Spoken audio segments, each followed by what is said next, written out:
Bonsoir à toutes et à tous. Dans les titres ce soir, c'est communiqué du secrétaire général des Nations Unies qui redoute un embrasement de la région du Grand Lac. De violents combats dans le nord Kivu entre l'armée rwandaise et les forces armées de la République démocratique du Congo. Antonio Guterres condamne avec la plus grande fermeté les attaques menées par les terroristes droit. Le contenu de ces communiqués à suivre dans un instant dans ce journal. Le point sur la situation au front. Le président de la République a présidé la réunion au cours de laquelle des instructions claires ont été données par les commandants suprêmes des forces armées et des défenses pour repousser l'agresseur rwandais.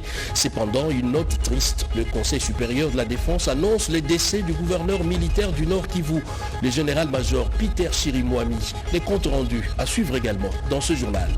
Et dans un autre chapitre, l'inspection générale des finances s'associe à la jeunesse dans la lutte contre la corruption. L'on entrevoit déjà une campagne de sensibilisation à l'intention des jeunes dans la lutte contre la corruption. Bienvenue à tous. Il est tombé arme à la main. Le gouverneur militaire du Nord Kivu est décédé. La confirmation est de la réunion du Conseil supérieur de la défense présidée par le chef de l'État Félix Antoine Tshisekedi qui du reste a donné des instructions claires sur la situation sécuritaire dans le Nord. Fanny Kikoufi, bienvenue Kabomba, Jean Kazadi et Pierre Mifouba ont signé ces reportages. C'est une réunion dictée par le dernier développement de la situation sécuritaire et humanitaire dans l'est du pays. Réunis autour du chef de l'État et commandant suprême des FARDC, tous les membres du Conseil supérieur de la défense, notamment les membres du gouvernement et les responsables des différents services de défense et de sécurité, ont fait le point de la situation au front marquée par des attaques des forces armées rwandaises envers les populations civiles.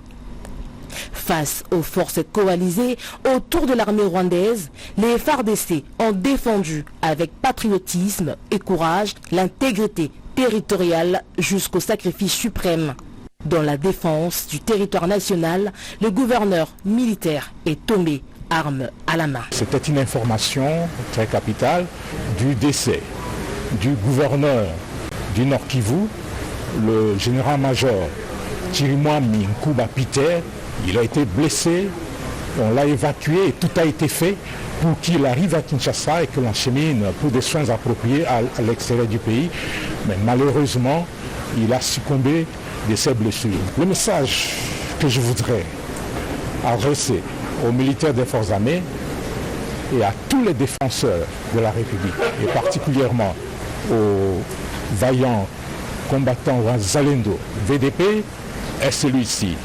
La meilleure façon de venger le général Chirimwami est de repousser ces agresseurs et de récupérer toutes les localités qu'ils occupent aujourd'hui. C'est un devoir, c'est une obligation et cette obligation est patriotique. Au cours de cette réunion, le chef de l'État a donné des instructions claires et précises pour que les forces ennemies soient mises hors du territoire national et que rien ne va ébranler l'unité nationale. Le commandant suprême a donné des instructions fermes pour que l'ennemi qui est en train de nous attaquer, pour que l'agresseur soit traqué jusque dans son dernier retranchement. Le Conseil supérieur de la défense a demandé aux populations de soudées autour du commandant suprême dans la lutte pour la sauvegarde de l'intégrité territoriale de la République démocratique du Congo. Hier, la réunion du Conseil de la Défense, une réunion de crise, présidée également par le chef de l'État, Félix Antoine Tshisekedi. On en parle dans ces reportages. Suivez.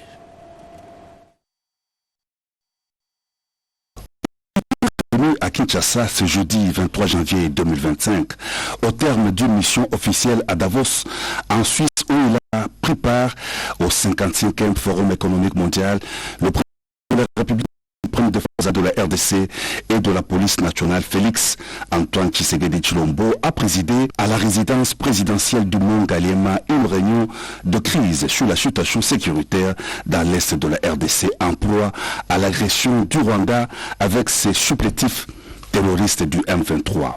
La première ministre Judith Souminoa, les vice-premiers ministres chargés de la défense nationale Guy Kabombo, Madian Vita et de l'intérieur Jacques Chabou, ainsi que les directeurs de cabinet Denis Kinzo ont pris part à cette séance de travail de 3 heures en prélude à une réunion du Conseil supérieur de la défense élargie que présidera le chef de l'État ainsi que la réunion hebdomadaire du Conseil des ministres afin de faire le point sur la situation sécuritaire et humanitaire dans la province du Nord Kivu. Vous avez corrigé avec moi, c'était plutôt une réunion de crise présidée par le président de la République. J'en parlais dans le titre de Voix s'élève pour condamner les attaques de l'armée rwandaise dans le Nord Kivu. Le communiqué est très clair. Le secrétaire général des Nations Unies condamne les attaques de RDF et M23. Et Dichala nous en dit un peu plus.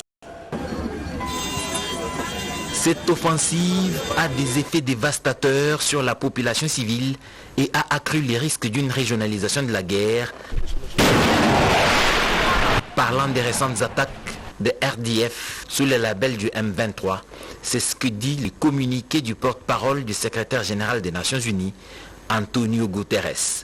Il le dit avec un placard plein des rapports de ces experts des Nations Unies qui confirment la présence meurtrière des militaires rwandais sur le sol congolais en violation du droit international dont les Nations Unies sont gardiennes. Antonio Guterres est troublé par le rapport de ces experts. Le Rwanda, membre des Nations Unies, qui viole ses principes et n'écope d'aucune sanction. Ce qui est à craindre va certainement arriver, la guerre va se régionaliser. Le processus de Luanda pour lequel la RDC s'est investie et auquel le monde croit est superbement ignoré par la belliciste partie rwandaise. Kagame doute de l'impartialité angolaise, mais comment l'être en situation d'injustice? Desmond Tutu a dit que le neutre en situation d'injustice est du côté de l'oppresseur. Dans ses échanges avec le président turc Recep Tayyip Erdogan, où la question congolaise a largement été évoquée, le président rwandais sollicite sa médiation. Ankara soutient le processus de Luanda, comme tout le monde, et ses juges, prêts à approcher les vues des protagonistes. Si le droit international n'a pas changé dans l'entretemps, le maître de Kigali sera confronté au même problème. Son armée pille, viole, détruit l'environnement en RDC sans y être invité. C'est la violation du droit international. L'on avoisine une catastrophe humanitaire dans le Nord Kivu. Une nouvelle vague de déplacés s'ajoute à une situation humanitaire déjà préoccupante. La ville de Goma, c'était hier, était plus ou moins dans l'incertitude, mais ce vendredi, les activités ont repris à l'image de ces lieux très fréquentés qui est l'abattoir moderne de Kituku. Images et commentaires. Les activités en ville de Goma reprennent progressivement au lendemain de la panique observée le jeudi 23 janvier, selon le constat fait ce vendredi 24 janvier dans la matinée. À titre illustratif, à l'abattoir moderne de Kituku et au marché, les activités notamment d'abattage se sont déroulées comme d'habitude et où certaines vendeuses de la viande ont manifesté leur sang-froid en signe de patriotisme. Cette ronde s'est poursuivie jusqu'à Lushagala, à l'endroit communément appelé Kimashini. Occasion pour le chef de division provinciale de la jeunesse et de l'éveil patriotique au Nord Kivu, Guy Kibira, de saluer l'esprit de résilience observé dans le chef de la population appelé à ne pas paniquer. Selon lui, parmi les priorités des institutions, on note la sécurisation du territoire national, la protection des civils, pour ne citer que cela. Je ne sais de partout dans le monde que les Congolais, plus que jamais, ils ne peuvent céder leur territoire, puisqu'il n'y a pas de Congolais sans le Congo. Et comme vous le voyez au-dessus de moi des hélicoptères, comme vous voyez autour de moi la population, elle reste résiliente et nos forces loyalistes continuent à défendre la patrie. C'est ici pour moi d'appeler, de lancer un appel vibrant, surtout à tous les responsables des institutions constitutionnelles. De grâce, il faut qu'ils changent de priorité. La priorité de notre pays passe d'abord par la sécurisation de notre territoire et plus la protection des civils, des populations et de leurs biens. On ne peut pas vivre d'année en année en fuite, de déplacer en déplacé. Ici nous sommes dans le Chagall. Et les gens sont morts ici, là où les ennemis ont lancé des bombes. C'est ici. Moi je me retrouve ici, c'est parce que la vie continue et la population a décidé de ne pas céder leur territoire. Alors, il revient au gouvernant de ne ménager aucun effort pour sécuriser la population et ses biens et pour bouter hors du territoire congolais tous nos ennemis. Notez que la population qui a déjà le moral haut, selon le constat, est appelée à continuer à soutenir les FARDC appuyés par les Ouazalendo sur le terrain, a-t-il conclu. L'élan de solidarité à l'endroit des populations du Nord Kivu victimes de la guerre d'agression. Eh bien, à Kinshasa, c'est la résilience mélangée parfois à la colère, à l'image de ces réactions. Suivez. La situation qui se passe à l'Est, ça fait vraiment très mal vraiment. Il n'y a personne qui va encourager ça. Mais seulement, il faut les ravitailler. Après, c'est bon, on va renforcer moral et dramakas, il faut... Nous sommes de cœur avec eux. Le bon Dieu ne va pas les laisser comme ça. Le bon Dieu va agir seulement. Moi, je compatis avec nos frères de Goma parce que ceux qui vivent là, nous sommes loin d'eux. Hein. Nous sommes à Kinshasa. Nous sommes là, voilà. Donc, vous m'avez trouvé en train de marcher calmement et tout ça. Mais nos frères là-bas à Goma, c'est chaque jour qu'ils pleurent. On ne sait pas, on ne peut que compter à nos chefs, à notre gouvernement pour faire quelque chose. Mais la vie que nos frères mènent à Goma, c'est vraiment impensable. Moi, je me mets à leur place, je ne sais pas comment ils font. Je ne sais pas comment ils font. C'est toujours ce coin de l'Est là qui est attaqué. Franchement, ça fait mal au cœur. Il faut que le gouvernement agisse parce que nous ne voulons pas perdre la partie de notre pays. Nous devons être unis. Et le gouvernement doit mettre vraiment tout ce qu'il faut pour que nous récupérions la partie que la rébellion est en train de prendre. Nous disons à la population de l'Est que nous prions pour eux et nous faisons tout, qu'ils n'aient pas peur et qu'ils soient toujours courageux parce que nous sommes là et nous allons faire quelque chose pour eux, des marches pour les soutenir. Eh bien, la conférence de présidents de parlementaires francophones s'est clôturée au Vietnam.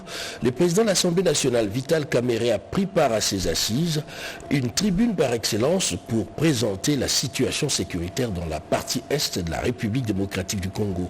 Anim Balaka était sur place.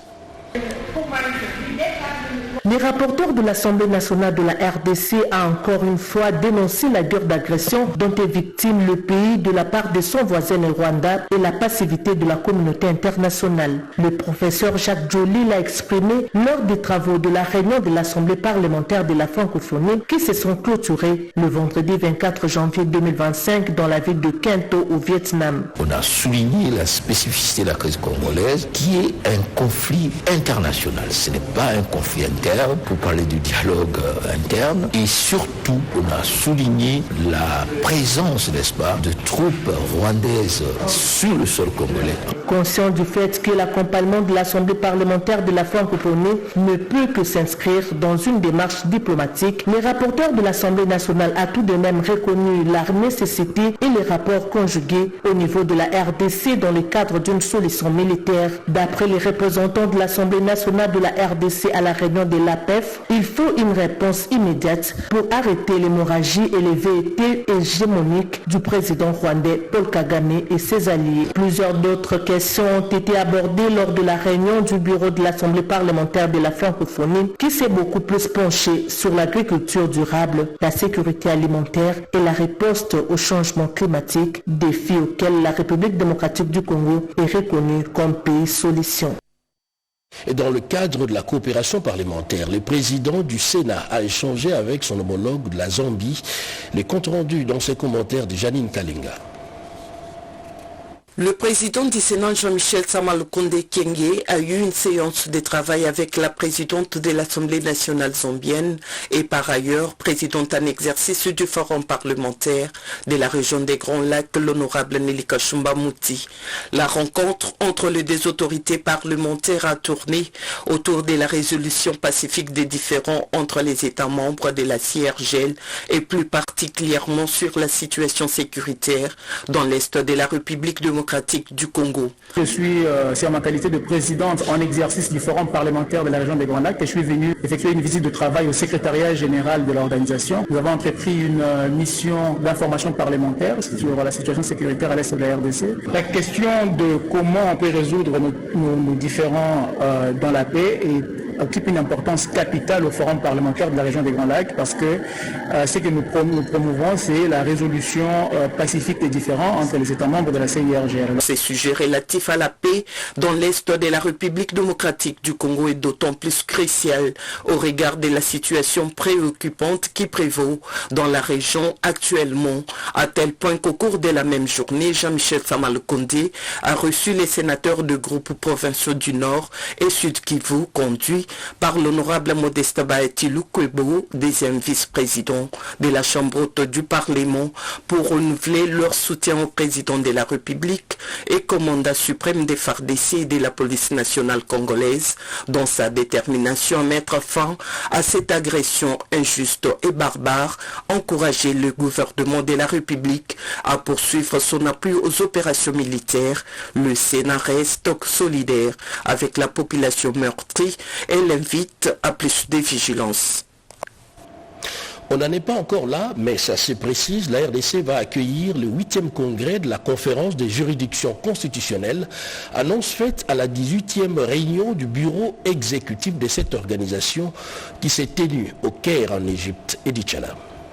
Le New Caire, capitale de l'Égypte, abrite depuis vendredi 24 janvier les travaux de la conférence des juridictions constitutionnelles africaines, CCJCA. L'ouverture des travaux a été présidée par Luke Malaba, juge en chef du Zimbabwe et président en exercice de la conférence des juridictions constitutionnelles africaines. En sa qualité de premier vice-président de la CJCA, Dieudonné Kamuleta, président de la Cour constitutionnelle de la RDC, a fait le déplacement de la nouvelle capitale égyptienne.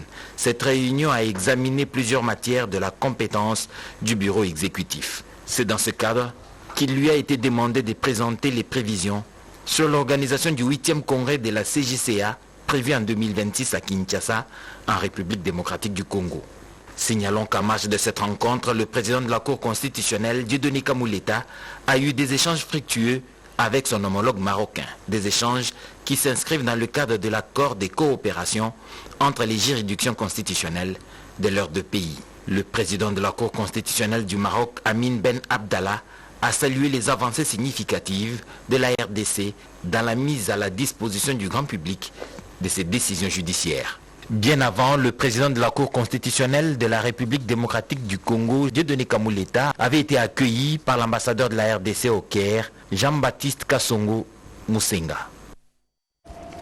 La province de l'Équateur, du moins le chef-lieu de cette province, la ville de Mbandaka, a un nouveau bâtiment de la Caisse nationale de sécurité sociale des agents publics de l'État, bâtiment moderne, inauguré par le vice-premier ministre de la fonction publique Jean-Pierre Liao, Nadine Kilosho et Moke Maluma. Mbandaka, chef-lieu de la province de l'Équateur, dispose désormais d'un bâtiment qui illumine le cœur de cette agglomération située au bord du fleuve Congo. Après la pose de la première pierre par le chef de l'État Félix-Antoine Tshisekedi Tshilombo, soucieux de rapprocher la CENSAP de ses affiliés, le vice-premier ministre Jean-Pierre Liaou a procédé à l'inauguration du nouveau siège provincial de la Caisse nationale de sécurité sociale des agents publics de l'État CENSAP en sigle ce jeudi 23 janvier 2025 en présence des autorités provinciales. Dans son mot, le vice-premier ministre Jean-Pierre Liaou a martelé sur la ferme volonté du gouvernement, sous le leadership du chef de l'État, de tout mettre en œuvre pour garantir une bonne gestion de carrière et assurer une retraite digne grâce au nouveau système de sécurité sociale. Suivant la vision de son Excellence, Monsieur le Président de la République, Félix-Antoine Tshisekedi Tshilombo, cette cérémonie nous offre une vue panoramique de la volonté du gouvernement piloté par son Excellence Madame la Première ministre, chef du gouvernement, aujourd'hui soulignant à tout le cas de standardiser les conditions modernes de la prise en charge des retraités et des rentiers. L'érection de ce nouveau siège de la CENSAP dans la province de l'Équateur rapproche la CENSAP avec les usagers pour une bonne prise en charge à proximité. Je voulais d'abord remercier le Dieu Tout-Puissant qui a donné cette vision à notre président de la République, Félix-Antoine Tshisekedi, de penser à nos retraités. Après Mbandaka, chef-lieu de la province de l'Équateur, qui s'organise dans la Chopo, d'autres sièges de la CENSAP, notamment au Congo central et au Kassa oriental, devront être inaugurés dans un futur proche. La ministre déléguée en charge de la coopération, Bestine Kazadi, était avec son homologue du Libéria. L'élection au Conseil de sécurité des Nations Unies et tant d'autres D'autres sujets étaient au centre des échanges sous Ingoï. La RDC et le Libéria veulent intensifier leurs relations. Cette rencontre avec la délégation du Libéria, conduite par son ministre délégué à la coopération internationale, Ibrahim Al-Brakri, a permis à la ministre déléguée en charge de la coopération internationale et francophonie, Bestine Kazadi, de présenter la vision stratégique du gouvernement congolais pour le développement de la coopération, vision qui repose sur le programme d'action du gouvernement et met un accent particulier sur le partenariat économique et investissement porteur. Les deux pays ont aussi échangé sur leur candidature commune au poste de membre non permanent au Conseil de sécurité des Nations Unies pour l'exercice 2026-2027. Le but est de coordonner leurs démarches diplomatiques pour optimiser leurs chances tout en renforçant la collaboration sur la scène internationale.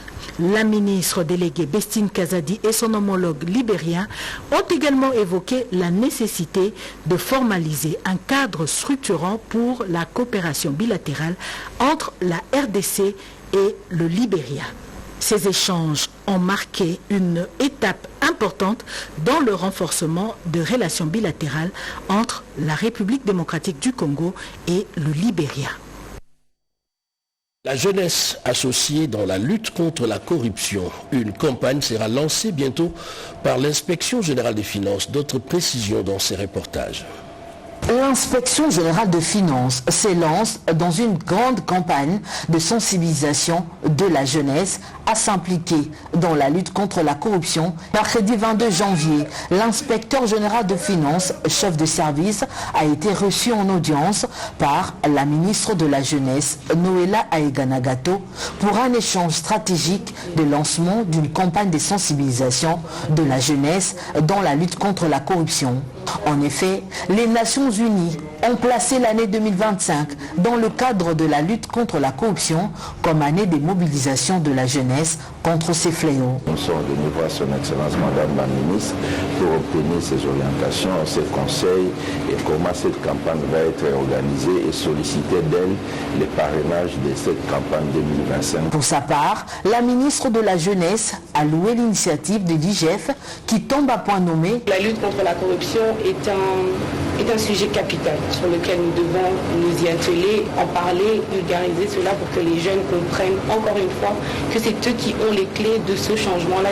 Pour rappel, l'IGF avait organisé sous les auspices du chef de l'État, Félix Antoine Tshisekedi Tshilombo, en décembre 2024, une conférence regroupant les institutions de contrôle des finances publiques et le président de la République avait promis à ses hôtes que la RDC allait mettre en œuvre la recommandation des Nations Unies pour sensibiliser les jeunes contre la corruption. Ils sont dans l'artisanat, l'agriculture, bref, dans plusieurs domaines. Les ex-Koulouna aujourd'hui bâtisseurs se sont lancés dans la menuiserie. Grâce au service national, un nouveau lot de meubles du bureau a été remis aux communes de la capitale. Images et commentaires. En amont, 15 municipalités de la capitale ont bénéficié de ces meubles du bureau. Et voici les derniers lots pour les 9 autres. Des mobiliers fabriqués dans le respect des normes. Un travail sorti des ateliers des bâtisseurs, hier Koulouna. Une première au profit du personnel de l'administration publique et non un dernier geste a signifié le lieutenant général Jean-Pierre Kassongo Kabouik, commandant du service national. Un voyage quel qu'il soit commence toujours par un pas. Le pas que le service national vient de poser sur instruction du chef de l'État et commandant suprême en faveur de communes de la ville-province de Kinshasa est peut-être le premier, mais il ne sera sans doute pas le dernier. Présent à cette activité, le chef de l'exécutif provincial, Daniel Bumba, a appelé les bénéficiaires bourgmestres à une utilisation efficiente. Les meubles mis à la disposition de vos communes sont de bonne qualité. Ils ont été fabriqués par les fils et filles de ce pays avec le bois issu de nos forêts et je vous demande de veiller à leur bonne utilisation et de les répartir entre les différents services. Je ne voudrais pas apprendre plus tard que ces mobiliers ont pris une destination autre que la leur. Le service national n'en est pas à son premier geste pour Kinshasa. Déjà, il intervient efficacement et régulièrement dans les opérations d'assainissement. La République démocratique du Congo présente à Madrid, en Espagne, à la Foire internationale du tourisme. C'est le ministre du Tourisme, Didier Pombia, qui a représenté les pays. On en parle dans ses commentaires. Madrid en Espagne, au cœur du tourisme mondial.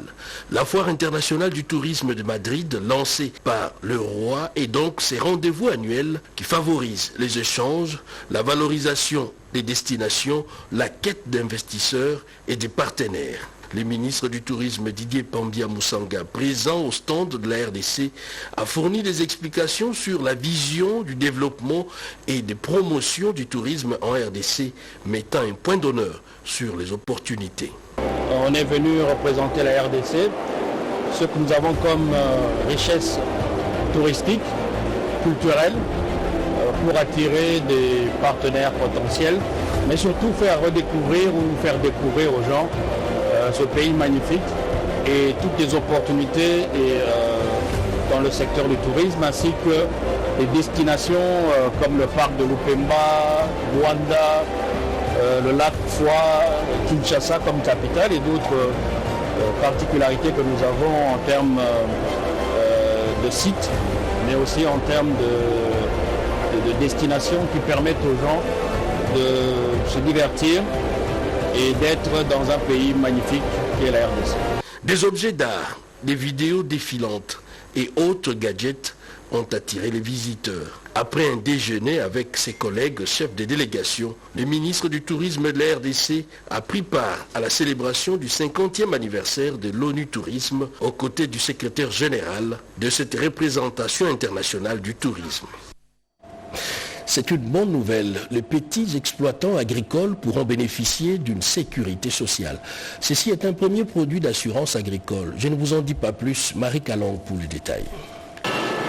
La République démocratique du Congo fait face à des perturbations du calendrier agricole dues au choc climatique, ce qui rend désagréable le travail abattu par les petits exploitants agricoles, de la mise sur pied du premier produit d'assurance agricole et climatique par le Programme national de développement agricole. En effet, les bénéficiaires inscrits au registre national des agriculteurs créé par le PNDA pourront recevoir le soutien technique et financier en cas de choc climatique. Le ministre d'État de l'Agriculture et Sécurité alimentaire, ingénieur Grégoire Mouchaïl Moutombe, qui a présidé cette activité, a félicité le PNDA qui vient de doter la RDC de son premier modèle de plan de contingence climatique pour le secteur agricole. J'apprécie le fait que le PNDA soit un programme ambitieux, digne de notre pays et qui concrétise la vision du chef de l'État qui prône la revanche du sol sur les sous-sols. Il s'agit là d'un des premiers résultats tangibles et essentiels du PNDA qui vient de doter